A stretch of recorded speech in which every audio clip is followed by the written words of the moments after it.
This story I'm about to tell you guys takes you back in time when I was in grade 4, just a wee little lad. This story always hits me right here in the heart. I might cry, I might tear up.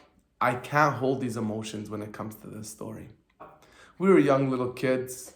The neighbors were my best friends right across the road, and we had an area in our backyard, like just past the outskirts of our backyard. It wasn't developed. This is when the whole area was still just up and coming. We decided to go to our treehouse area. Our treehouse area was like the movie The Goonies. We had booby traps. It was an adventure. We had a fire pit. We had everything you can imagine as a little kid and using his imaginations. So it was me, my brothers, our neighbors. We thought we owned the place. But always we'd come back and the treehouse was a little bit built more and the fireplace was a little bit more advanced and there was more booby traps. So obviously other kids from other neighborhoods would come and use our area as well. So really it was a shared thing, but we thought we had it and they thought they had it. And we always said, if we run into you little bastards, we're gonna kick your ass. But we never ever ran into them over all those years, never once. I remember this moment in life specifically. Me, my 2 brothers, 3 of the neighbors, we were going to the treehouse. We were walking through the trail and all of a sudden my brother just started screaming, "Ah!" He was wearing sandals. And you know the trap where you dig a hole, they put a plank with nails in it, and then they cover it with sticks and leaves. So he's walking along, poof! His leg goes right in the hole, nail, pretend these are his toes, goes bing! Right between his big toe and his other long ass toe. Like right in the skin of the web. Bam! Oh my goodness. He was screaming and yelping and we ran back home and that was one of the best times ever because I finally seen my big brother in pain and he used to always kick my butt. But besides that,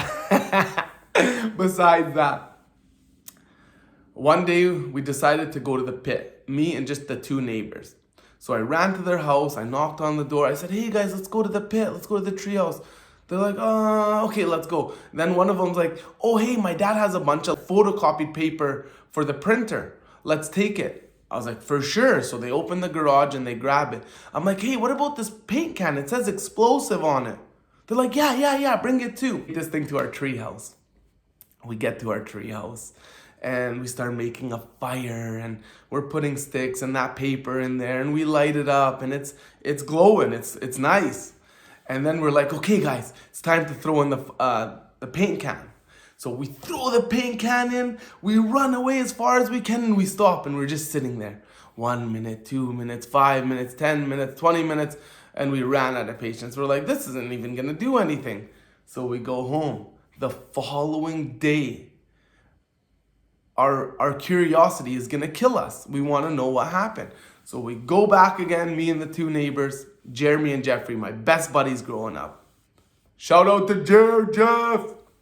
Right away, Jeremy jumps in, he looks for the paint can, he finds it didn't explode. So we put it on the side and we're playing around and we're doing our thing and I find my stick, we started a fire. And no one realized the paint can must have fell back in or rolled back in off the edge. I was leaning inside with my stick and boom! The paint can blew up. I had my arm all the way in, my face, and up to my chest down. Man, when that thing blew up, it was like the wind got knocked out of me. It was like my life flashed before my eyes. I fell back. I landed on my back. Jeremy and Jeffrey ran over. I couldn't open my eyes. My ears were ringing. They picked me up. One on each side, and they started running with me back to the houses. The houses is a good 3-4 minute run. We got back, they opened the fence because their fence leads to that area. His dad was watering the garden. His dad took one look at me and he started spraying me with the hose because I remember I was saying, I'm burning! I'm burning! When he started spraying me with the hose, Jeffrey ran to my parents' house. He told my dad what happened. I don't know exactly what he said. My dad turned on the van and drove over. We all had those minivans back in the day. I remember they put me in the front seat. I didn't sit on the seat. I sat on the bottom where your feet go.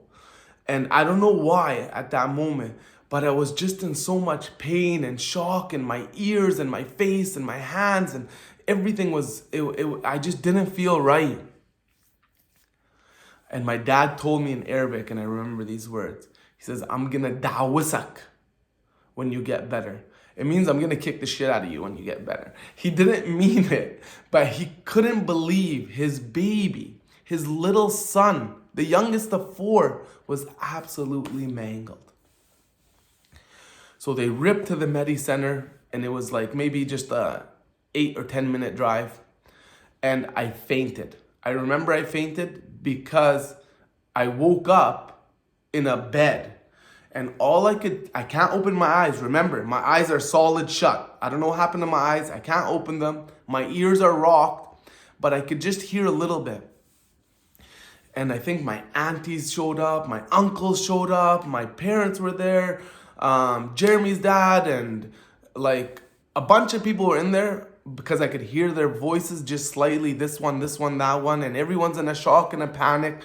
And they're putting wet cloths all over my face, my arms, my chest, waiting for the ambulance to arrive. And then again, I fainted. And then again, I woke up now, I don't know how long later, in a real hospital. Again, I couldn't open my eyes yet, and I guess they put in a decatheter in me. So that's because you can't pee. So they put a little tube through your pee hole into your bladder, and that just sucks the urine out. And when I really came to and I could hear again, I remember a nurse trying to wedge my eyelids open and put these drops in my eyes. And I don't know if they taped my eyes open for a bit or something.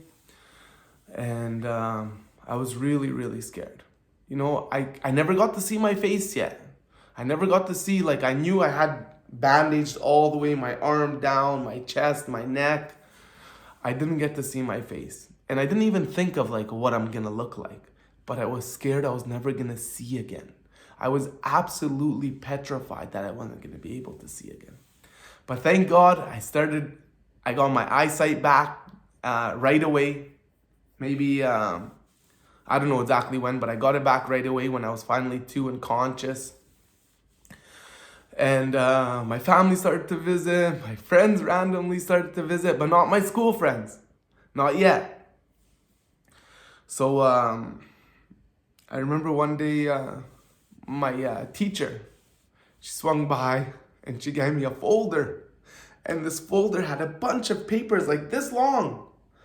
And it was from all my friends in class, and even like everyone in class. And I remember Saeed Nashman was writing about my favorite player, Theo Fleury, of Calgary Flames back in the day. He got a hat trick, and I used to wear number 14 playing hockey. And one of my friends wrote, "We miss you in recess, and we miss you in class being crazy and silly." And I remember reading from some of the girls, and they were just, it was so amazing that everyone wrote me a letter. And everyone had something special or specific to tell me about me. And I couldn't believe it. So thanks to the teacher, I think she put that all together. It was a long recovery. I think it was like a month and a half or 2 months in the hospital. And I was in the burn unit. And the guy to the bed beside me, his computer blew up in his face. And I still never got to see what I looked like. But he had like a glass mask on, and he had like almost no ears, and like just like you could just see little eyeballs, like his whole face was gone. And in my heart, and as much as I was shocked to see him, I knew I had a big potential. That's what I looked like. And no one ever took me to see what I looked like. And I know I was all bandaged up and my whole face like this one eye, it never, I couldn't see out of it for a while. Well, anyways, thank God, the first time I looked at myself, I was taking the decatheter out myself.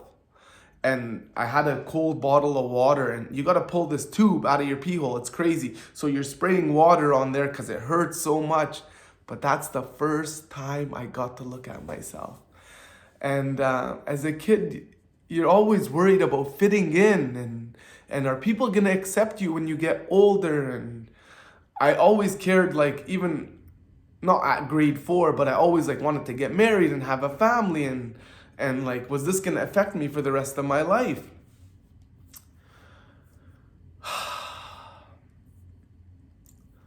So I got released. I was doing schooling at the hospital, and that first day I got home, I asked my mom, and she slept beside me every day in the hospital. Every day. All that time I spent there, my mom was right beside me in the bed next to me. She didn't leave my side.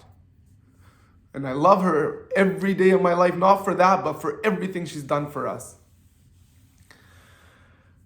That first night I got home and I asked my mom, I said, Mom, can I go see my friends at school? I really want to see them. She's like, are you sure? You have all your bandages still and you're not fully healed. I was like, please, Mom, please. So that next morning, I got to go to school. And I was walking down the hallway and all the kids were in their classes, so I didn't see anyone.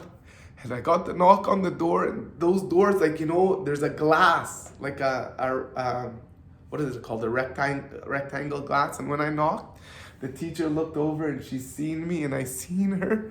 And she instantly, big smile. She came over, she's like, hey class, we have a surprise for you guys today. She right away thought what to say. She opened the door and I got to go to the class and everyone hugged me and embraced me and no one cared that I had this patch on my face and my face, no eyelashes, no eyebrows, man. I was burnt to smithereens and my hair, everyone accepted me. No one cared.